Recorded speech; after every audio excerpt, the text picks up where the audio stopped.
पाकिस्तान के नामज़द chief justice काजी फ़ाइज़ ईसा जो है वो बेंच से क्यों उठकर चले गए? एतजाज़ अहसन को क्या स्टे मिल गया? सुप्रीम कोर्ट ने किन का डाटा मांग लिया और इस समात में कौन बेनकाब हुआ? अस्सलाम वालेकुम, मैं हूं सलाउद्दीन फैसल। मज़ीद आगे बढ़ने से पहले आप मेरे चैनल को जो है वो लाइक करें, सब्सक्राइब करें और बेल आइकन का बटन जो है वो ज़रूर प्रेस कीजिएगा ताकि आपका और मेरा राब्ता जो है वो जारी रहे, कायम रहे। नाज़रीन, पाकिस्तान अपनी तारीख़ के मुश्किल तरीन दौर से गुज़र रहा है और पाकिस्तान की तारीख़ में पहली दफ़ा देखने में आ रहा है कि जहां सियासतदान आपस में तकसीम है, मुल्क की इकॉनमी जो है वो इस वक्त निचली सतह तक आ चुकी है, लोग महंगाई से परेशान हैं, इदारों पर लोगों का एतमाद ख़त्म हो गया है।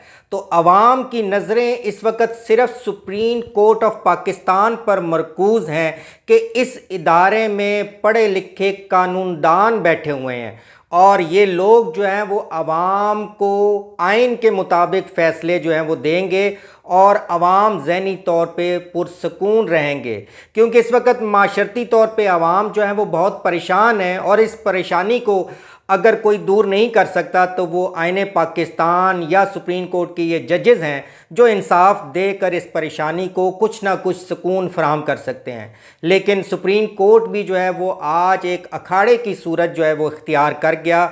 जजेस जो है वो आपस में एक दूसरे को नीचा दिखाने पे लगे हुए।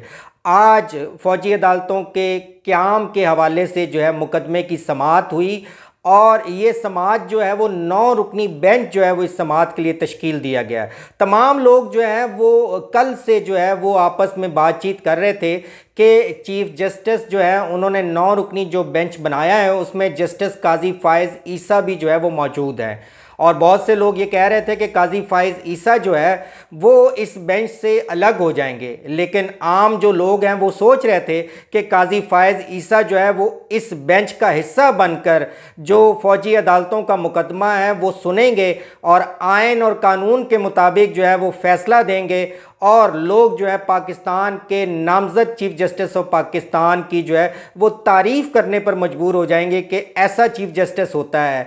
लेकिन क्या हुआ कि आज जब 9 रुकनी बेंच जो है वो बैठा तो उसके बाद सरदार लतीफ़ खोसा जो एतजाज़ अहसन के वकील थे इस मुकदमे में वो पेश हुए। लेकिन उसके बाद जस्टिस काजी फ़ाइज़ ईसा ने कहा कि अटॉर्नी जनरल जो है वो रोस्टम पर आ जाए, मुझे कुछ अपनी ऑब्जर्वेशन जो है वो देनी है। तो सरदार लतीफ़ खोसा ने इस मौके पर जो है ये कहा कि आज जो है बड़ी खुशी हो रही है कि तमाम लोग जो हैं वो इकट्ठे हैं। तो यहाँ पे जो जस्टिस काजी फ़ाइज़ ईसा हैं उन्होंने सरदार लतीफ़ खोसा को झाड़ दिया, यानी उनकी टोन से आइडिया हो गया कि वो कुछ ना कुछ इस बेंच के हवाले से जो है वो फ़ैसला करेंगे। तो जब अटॉर्नी जनरल रोस्टम पर आए तो उन्होंने जो है वो अपनी ऑब्जर्वेशन जो है वो अटॉर्नी जनरल के सामने बताई, क्योंकि अटॉर्नी जनरल जो है वो हुकूमत पाकिस्तान का नुमाइंदा होता है।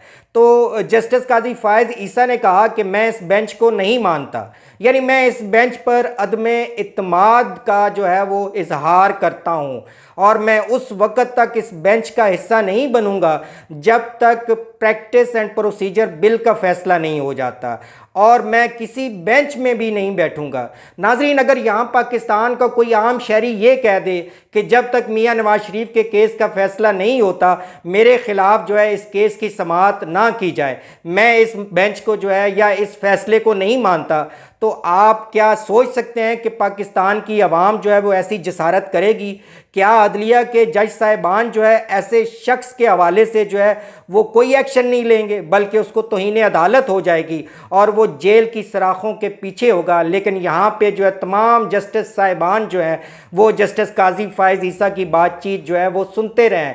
26 मिनट की जो समाअत हुई उसमें 25 मिनट जो है जस्टिस काजी फ़ाइज़ ईसा ने जो है वो अपनी ऑब्जर्वेशन दी और उसके बाद एतजाज़ अहसन ने रिक्वेस्ट की कि जनाब इस वक्त अवामी मुकदमा है, आप तमाम जजेस जो हैं अपने ज़ाती जो ग्रिज हैं या आपस में इख्तलाफात हैं उनको भूल कर जो है पाकिस्तान की आवाम के इस केस की समाअत करें। लेकिन जस्टिस काजी फायज़ ईसा ने उनकी बात नहीं सुनी और वो इस मुकदमे से अलग होकर चले गए। और उसके बाद जो दूसरे जज थे जस्टिस सरदार तारिक मसूद, उन्होंने भी कहा कि मैं जस्टिस काजी फायज़ ईसा से इत्तफाक करता हूँ, और वो भी जस्टिस काजी फायज़ ईसा के बाद जो है वो बेंच से अलग हो गई। इसके बाद chief justice of Pakistan Umar Ata Bandial जो है बड़े तहम्मुल से तमाम कार्रवाई सुनते रहे और उन्होंने जो है वो समाअत कुछ देर के लिए मुलतवी कर दी और 1:45 बजे के करीब जो है वो 7 रुकनी बेंच जो है वो तश्कील दिया गया। इस केस की समाअत के दौरान जो है वो सरदार लतीफ़ खोसा जो एतजाज़ एहसन के वकील थे, उन्होंने अपने दलाइल दिए और फार्मेशन कमांडर्स की मीटिंग का भी जिक्र किया और साथ चीफ जस्टिस ऑफ पाकिस्तान से स्टे का मुतालबा किया। लेकिन चीफ जस्टिस ऑफ पाकिस्तान ने उनकी स्टे की डिमांड जो है वो मुस्तरद कर दी। यहाँ पे चीफ जस्टिस ऑफ पाकिस्तान ने 9 मई के बाद जो लोग गिरफ्तार हैं उनके हवाले से जो है वो एक डाटा मांग लिया। ये डाटा बड़ा इंपॉर्टेंट होगा क्योंकि अब तक जो उस हवाले से गिरफ्तारियां होंगी उनका एग्जैक्ट फिगर जो है वो चीफ जस्टिस ऑफ पाकिस्तान को मिलेगा और चीफ जस्टिस पाकिस्तान जो इस मुकदमे की समाअत करेंगे उस समाअत में भी ये डाटा जो है बड़ा अहम रोल प्ले करेगा। चीफ जस्टिस ऑफ पाकिस्तान ने कहा कि मैं स्टे आपको नहीं दे सकता, ये एक अवामी नवैयत का मुकदमा है, इस मुकदमे की रोज़ाना के बुनियाद पर समाअत होगी। तो अब 7 रुकनी बेंच जो है वो कल इस केस की समाअत करेगा। देखते हैं कि चीफ जस्टिस ऑफ पाकिस्तान जो है इस केस की समाअत के बाद जल्द अज जल्द जो है वो कब फैसला जो है इस केस के हवाले से करते हैं।